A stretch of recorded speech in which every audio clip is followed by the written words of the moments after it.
needs constant admiration. All right, so this is not really necessarily true. They need constant attention. That shouldn't be admiration. Not every narcissist needs to be praised all the time. They need to have attention, whether that is positive or negative, okay? And that's where we come in, okay? That's where we came in. That is why most of us, if you're watching and listening to this, it's because why you're watching and listening to this is because, well, you were the scapegoat. You were the one who figured out your parents' BS. It said, I'm not going to put up with this anymore. I'm not doing this anymore. I'm ringing the bell, right? You're the chain breaker, right? The cycle stopper. That's who we are. And with that comes so many other things. But don't stop being that, because we're special. We are so special because we have survived the worst things that most humans can survive, and we're thriving. And no matter where you are in this process, you're thriving too. Believe me. Just getting up in the morning and functioning, even if it's only going and doing a dish, okay, or taking a shower, you are thriving. Believe me, you are thriving, okay? So they need constant attention. It's not always admiration. Now, did my mother look for admiration? 100%. Was it always from me? Sometimes. The admiration would come from things like her cooking, right? I'm not going to take that away from her. She was a great cook, right? Her decoration skills. She would put up a Christmas tree, a Christmas village, which I paid for. My mother passed away last year in September, and I am waiting to see when I'm going to get back all of the stuff I bought for her. I'm still waiting because I spent so much money on this woman. It's disgusting. One being, she would put up this Christmas village, which was huge. It was huge, right? It took up in New York, it took up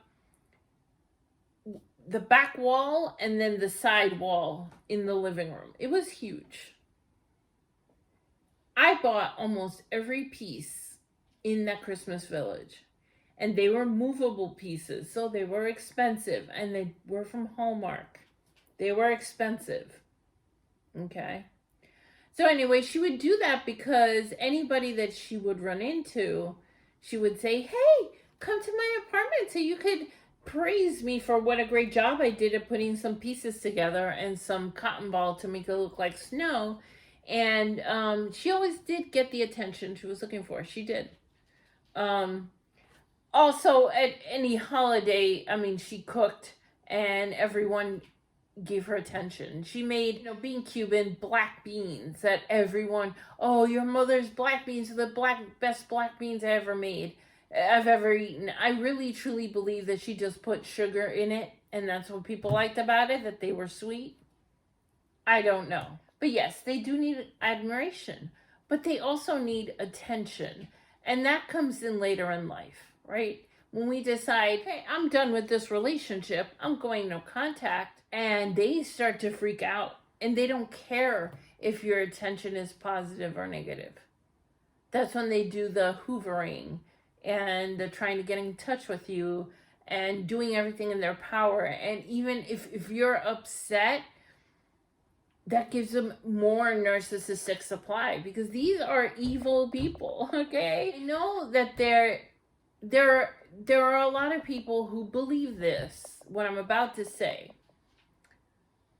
But that's not always the case. That narcissists come from being abused themselves, and we should feel sorry for them. You, me, abused, but we're not narcissists. I don't give them a pass for that, and I never will. give a narcissist a pass because they were abused as kids.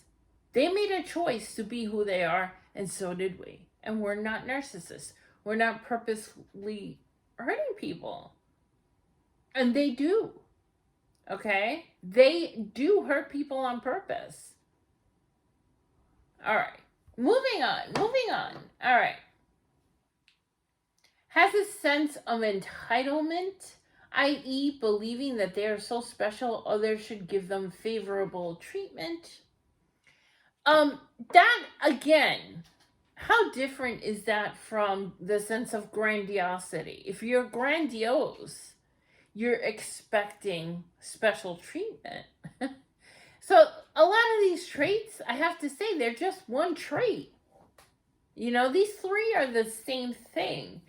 I can't really think of something from my childhood of my mother needing special treatment and getting special treatment. But what they mean by this is this.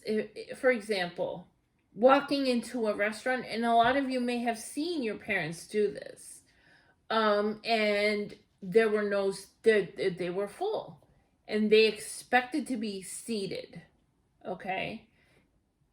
Even though they didn't make a reservation and there's no tables, they expect the special treatment, okay? And this is where the Karen phenomenon comes from, okay?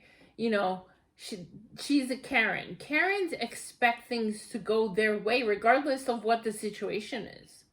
I mean, I know you've seen the Karen videos. I know you've seen them, where they are literally in someone else's property and demanding things that they have no business demanding. That's a expecting special treatment, expecting what they want in their minds to be done just because they want it. But that's not how the world works. Entitlement of everything is not how the world works.